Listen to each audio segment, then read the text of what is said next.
नमो नमः। ज्ञान में विद्या चैनल में आप सभी का स्वागत है, अभिनंदन है। आज की कक्षा में हम पढ़ते हैं कक्षा शास्त्री प्रथम वर्ष के लिए अध्याय नंबर 1 डोला मारूला दुहा। इसका अध्ययन हम पिछली कक्षा से कर रहे हैं। पिछली कक्षा में हमने 5 जो दूहा था उनका अध्ययन, उनका भावार्थ, उनका अर्थ है वो देख लिया था, जिसमें डोला और मारू है उनकी बातें हैं वो कही गई है। मरमणी है जिसकी विरह व्यथा है वो व्यंजित हुई है, उसी के अंतर्गत है, उसी की क्रम में हम आगे चलते हैं। छठा दोहा है वो पढ़ते हैं। पढ़ी भमंता जय मिलई तो प्री आके भाई जोबन बंधन तोड़े बंधन घातो आए। तो देखिए मरमणी है उसकी विरह व्यथा, जैसा कि मैंने कल भी आपको बताया था कि जो मरमणी थी वो डोला से उनका बचपन में विवाह हो गया था, लेकिन बड़े होने पर डोला जो होता है वो अपने से बचपन की शादी को भूल जाता है, विवाह को भूल जाता है और मरमणी को लेकर नहीं जाता है, मिलता नहीं है। मालमणी के द्वारा बार बार बाधाएं पैदा की जाती है और फिर जो मरमणी के द्वारा जो संदेश वहाँ भेजे जाते थे उसे मालमणी के द्वारा है बीच रास्ते में मरवा दिया जाता है। तो कोई भी संदेश वो डोला तक नहीं पहुँच पाती है। तो ऐसे में जो मरमणी थी वो डोला ढाडी के माध्यम से अपना संदेश वो भिजवाने का प्रयास करती है ताकि उसके मन की बात वो डोला तक पहुंच सके। और इसी संदर्भ में वो अपनी मन की व्यथा, मन की पीड़ा है, मन की जो विरह है, जो उसका अभी यौवन है, विरह व्यथा है, जो संताप है वो बढ़ता ही चला जा रहा है, उसकी वेदना है दोहों के माध्यम से अपना संदेश है वो कहकर भेजती है। कि मरमणी कहती कि हे ढाडी यदि तुम कि पही भमंता, पही यानी होता पथिक, पही यानी होता है पथिक, कि हे पथिक, हे राहगीर, हे ढाडी, हे संदेश वाहक। भमंता यानी होता भ्रमण, भ्रमण भ्रमण भ्रमण करते हुए, कि तुम अगर घूमते हुए या भ्रमण करते हुए अगर तुम जाकर डोला से मिलते हो, मिले यानी मिलते हो, तो प्रिया के भाई तो तुम मेरे मन की बात है, मेरा एक संदेश है उनके मन तक पहुंचा दो। कि जोबन बंधन तोड़ो, कि मेरा यौवन रूपी जो बंधन है वो टूटने वाला है, यानी कि मेरा जो युवा अवस्था जो मेरे ऊपर आई हुई है, यौवन अवस्था का अभी आगे मेरे जीवन में हो गया है, तो वो यौवन का बंधन है वो तोड़े यानी टूटने वाला है। बंधन घातो आए, कि उस बंधन को बांधने के लिए तुम आ जाओ, कि उस यौवन रूपी बंधन जो टूटने वाला है उसे बांधने के लिए तुम मेरे से मिलने आ जाओ, उस बंधन को आकर के उसे बांध डालो, ऐसा संदेश है। हे ढाडी मेरा संदेश हम डोला तक पहुंचा दो। पंथी एक संदेश लग बोले पहचाए, हे पंथी, हे राहगीर मेरा एक संदेश है ढोला तक पहुंचा दीजिए, पहचाए मतलब पहुंचा दो। निक्सी बेनी सामने स्वाद ने बरसन आए, कि निक्सी कि अब तो बेनी सरपणी भी निकल आई है, कि अब तो बेनी सरपणी, कि निक्सी बेनी सामने, सामने यानी तो सरपणी, बेनी सामने है सरपणी है वो भी निकल आई है। स्वाद ने बरसो आए, लेकिन स्वाति नक्षत्र में बरसने वाला जल है वो अभी तक नहीं आया, अर्थात बेनी सामने निकल कर आ गई है, तुम स्वाति नक्षत्र में बरसने वाला जो जल है वो बनकर मेरे जीवन में आ जाओ। पंथी एक संदेश लग डोले पहचाए, तनमन उत्तर बाढ़ दक्षिण बाजे आए। वही कि हे पंथी, हे राहगीर, हे संदेश वाहक, तुम मेरा एक संदेश है लग डोले, डोले तक पहुंचा दो, डोला तक है वो मेरे मन की बात है, मेरा संदेश है वो उसके मन तक पहुंचा दो। कि तनमन उत्तर बाढ़, कि मेरा जो तन है, मेरा मन है, उसे उत्तर दिशा से चलने वाली हवाएं है वो व्यथित कर रही है, पीड़ित कर रही है। उत्तर दिशा से आने वाली हवाएं है वो उसको जला रही है, कि उत्तर दिशा की ओर से आने वाली हवाओं ने मेरे तन मन को पूर्ण रूप से झुलसा दिया है, जला दिया है। अब तुम उसे पुनः जीवित करने के लिए दक्षिण बाजे, दक्षिण से चलने वाली हवाएं, बाजी हवा, हवाएं हैं वो बनकर आ जाओ, दक्षिण से चलने वाली, दक्षिण यानी दक्षिण, दक्षिण दिशा से बाड़ी यानी कि जला देना, कि उत्तर दिशा से चलने वाली हवाओं ने मेरे तन मन को है वो पूरी रूप से झुलस दिया है, जला दिया है। दक्षिण वाजी और दक्षिण से चलने वाली जो हवाएं हैं शीतलता देने वाली, तो कहते तुम दक्षिण की हवा बनकर है आ जाओ और मेरे तन मन को झुलसने से तुम्हें बचा लो। हे डोला ऐसा मेरा संदेश है, तुम सुनो। दक्षिणायन पवन बनकर तुम मेरे जीवन में है आ जाओ और मेरे तन मन को है वो शीतलता प्रदान करो। पंथी एक संदेश लग डोले पहचान, औषध यानी होता है औषधि, औषधि दवा। वही बात कहते हैं मरवड़ी की है पंथी ये संदेश वाहक, मेरा एक छोटा सा संदेश तुम मेरे ढोला तक पहुंचा दो, मेरे प्रियतम ढोला तक, मेरे पति ढोला तक है वो पहुंचा दो कि विरह रूपी जो महाविश्व, विरह रूपी जो महाविश्व है तन बसे मेरे मन में है वो फैल जाए। बसे यानी फैल जाना या बस जाना, फैल जाना, कि विरह रूपी महाविश्व है वो मेरे तन मन में है बस गया, तन मन में फैल गया है। औषध दिए न आए वो तुम, औषध यानी औषधि, औषधि बनकर इस महाविश्व का निदान है वो देखो, महाविश्व का जो उपचार है वो करने के लिए हे मेरे प्रियतम हे ढोला तुम आ जाओ। कि अब तुम आपको औषधि को क्यों नहीं देते, क्यों?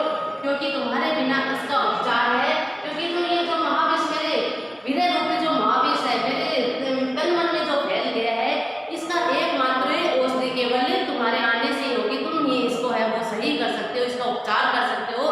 तुम्हारे बिना मेरा इस विरह को कोई नहीं मिटा सकता है। इसलिए हे ढोला तुम औषधि देने के लिए है क्यों नहीं आ जाते हो? पंथी एक संदेश दो लग डोले में चाहे हे राहगीर, हे पंथी हे पथिक, मेरे मन की बात, मेरा एक संदेश है वो आप ढोला तक है, ढोला के मन तक है पहुंचा दो, ढोला के दरबार तक पहुंचा दो। विरह बाग बड़ी तनी बसई सेहर गाजे है, कि विरह रूपी बाग, विरह रूपी जो बाग है वो मेरे मन में है बस गया है, मन में आकर बस गया है। विरह ने है वो मेरे मन को चारों तरफ से ढक लिया है, घेर लिया है। विरह रूपी बाग मन रूपी शरीर में है वो बसा है, विरह रूपी बाग है वनी तनी, वन रूपी जो तन है, वन यानी होता है वन और तनी यानी तन, तन मन, तन मन। तो विरह रूपी जो बाग है शेर है उसने मेरे वन रूपी जो तन मन है उसमें आकर वो बस गया। अब तुम गर्जना करके, शहर यानी होता है गर्जना करना, इसलिए तुम्हें शिखर, शिखर पर आकर मेघ के समान गर्जना कर कर, शहर गाजी यानी होता है गर्जना, तो शिखर यानी शहर यानी होता है शिखर। अब तुम शिखर पर आकर मेघ की भांति गर्जना करके इस विरह रूपी बाग को है वो मेरे मन से हटा दो, भगा दो। देखिए कहने का तात्पर्य है कि पंथी मेरा संदेश है ढोला तक पहुंचा दो कि विरह रूपी जो बाग है यानी विरह व्यथा पीड़ा जो मन का विषाद है, मन का जो दुख है वो कहने मेरे मन और तन में आकर वन रूपी जो मेरा मन है, वन रूपी जो तन और मन है उसमें आकर बस गया है। अब आप से यानी शिखर पर जाकर, ऊपर जाकर पहाड़ों के शिखर पर जाकर, ऊंची चोटी पर जाकर और मेघ के समान गर्जना करके इसे भगा दो, अर्थात मेरे मन से इस विरह व्यथा को है तुम्हें मिटा दो। केवल तुम ही हो जो इसका उपचार है वो कर सकते हो। आगे का देखते हैं हम।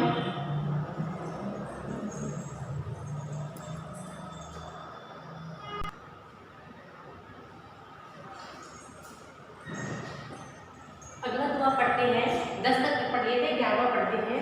पंथी एक संदेश डो लग डोले पहचान, धन कमलानी कमदनी सिसहर हो गई आए। देखिए यहाँ पर कहते हैं ये पंथी ये राहगीर ये संदेश वाहक, तुम मेरे मन की बात, मेरा एक संदेश है मेरी प्रियतम ढोला तक पहुँचा दो। मेरे जो प्रियतम है उन तक सर्व कुमार तक है वो पहुँचा दो कि धन कमलानी कमदनी, कमलानी यानी यहाँ है कुमुदनी, कुमुदनी कमदनी, धन कमलानी कमदनी शिशर, शिशर यहाँ चंद्रमा के लिए आया है, चंद्रमा उगई मतलब उदय होना, कि मेरे जो यौवन रूपी जो कुमुदनी है वो कमदनी मतलब मुरझा गई है, मुरझा गई है। कि मेरे जो तुम्हारी प्रियतमा रूपी जो प्रियतमा है उसका वो जो कुमुदनी रूपी उसका मुख है वो मुरझा गया है। तुम हे मेरे प्रियतम तुम चंद्र बनकर उदय हो जाओ तो वो फिर से है वो खिल जाए, ऐसा कहना चाहते हैं। तो इसमें सांकेतिक पीड़ा है, सांकेतिक विरह वेदना की व्यंजना की जा रही है।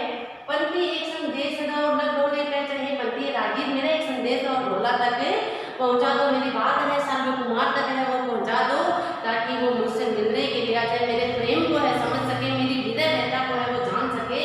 धनी कमलानी कमदनी, कमलानी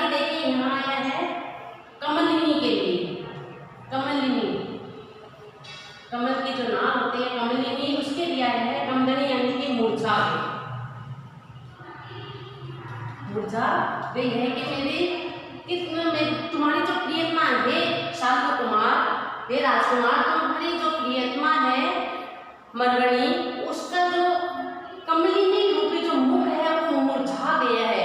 अब तुम देखो इसमें चंद्रमा के उदय होने पर है वो कुमुदनी है वो खिल जाती है। ऐसा माना जाता है कि चंद्रमा को देखकर ही है, चंद्रमा की चांदनी में है कुमुदनी का जो पुष्प है वो खिलता है। और यहाँ देखिए कमलिनी की बात की जा रही है, यहाँ कुमुदनी है, यहाँ कमलिनी की बात की जा रही है। दोनों का अलग अलग अर्थ में शब्द एक ही है, लेकिन यहाँ कुमुदनी के अर्थ में आया है और यहाँ कमलिनी के अर्थ में आया है। कमलिनी होती है जो कि सूरज उगने पर है वो विकसित होती है, खिलती है।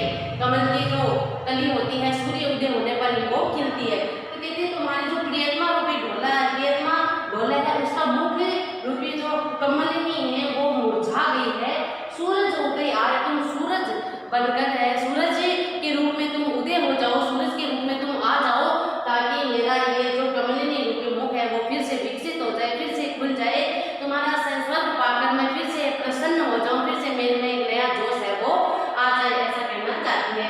वंदे एक संदेश रौलक बोले पहचान, जोबन खीर समुद्र हुई रतन चकाटे आए। रतन यानी रत्न होते हैं, जो रत्न अनमोल रत्न होते हैं, काटे यानी कि निकालना। मरवणी कहती है हे ग्राहक, मेरा एक संदेश है वो शाल्व कुमार ढोला तक है वो पहुंचा दो कि मेरा जो यौवन है वो क्षीर समुद्र हो गया। क्षीर का अर्थ क्षीर समुद्र से है, क्षीर समुद्र, कि मेरा जो यौवन है वो क्षीर समुद्र हो गया है। अब तुम आकर उसमें से अनमोल जो रत्न होते हैं उन्हें निकाल लो, अर्थात तुम आकर मेरे यौवन को संभाल लो, ऐसा वो अपनी वीर व्यथा को कहना चाहती है। पंथी एक संदेश लग डोले पहचान, जनता केलिनी फड़ी गई स्वाद जुबर से आए। पंथी एक संदेश मेरा ढोला तक, देखिए पहली पंक्ति है, सब में वही एक ही बात आती है कि संदेश मेरी बात है वो ढोला तक पहुंचा दो, शाल्व कुमार तक पहुंचा दो, मेरी पीड़ा है, मेरा संदेश है उनको दे दो, उनको सुना दो। वही बात बार बार आती है कि जंगा कि मेरी तो दोनों जंघाएं हैं केलिनी गली यानी कि कदली के फल की भांति वो फलीभूत हो गई है। अब तुम वर्षा स्वाति नक्षत्र में बरसने वाला जल बनकर है तुम बरस जाओ, बरसो यानी बरस जाओ।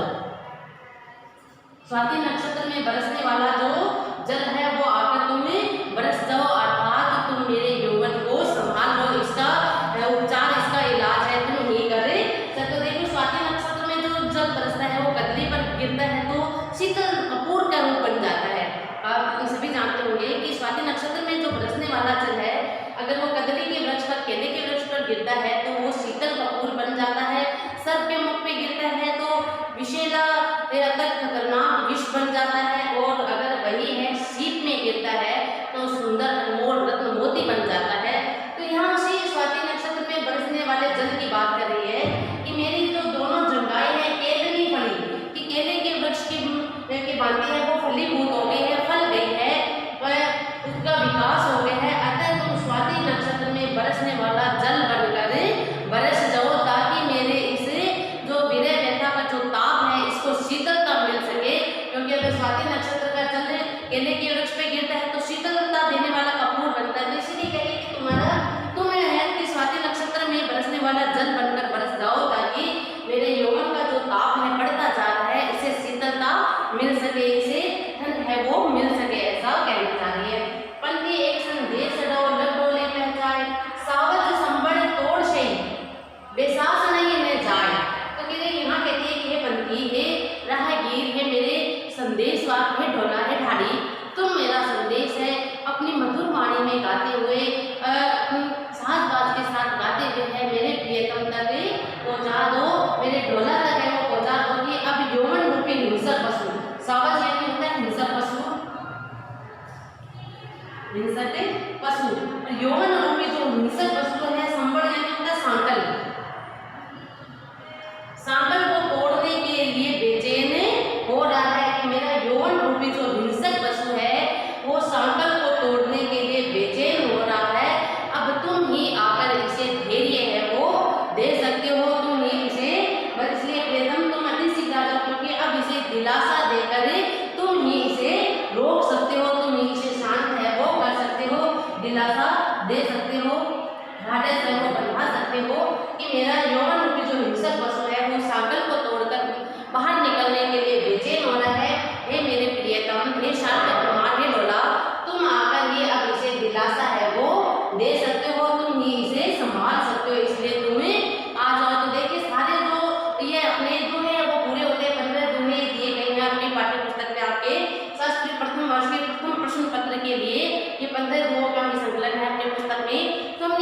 पूरा जो है इनके भावार्थ है वो देखा और उन्होंने देखा कि सारे ही पदों में है जो मरवणी की उसकी विरह व्यथा है, उसकी पीड़ा है, उसका संताप है वो दिख रहा है, उसको प्रकट है वो किया गया है, उसकी व्यवस्था है। अब देखिए विरह होने के कारण अंतिम पैराग्राफ तक हम देखते हैं कि उसकी विरह इतनी अत्यधिक बढ़ गई है कि अब उसका संताप है वो झेल के नहीं पा रही है, इसलिए बार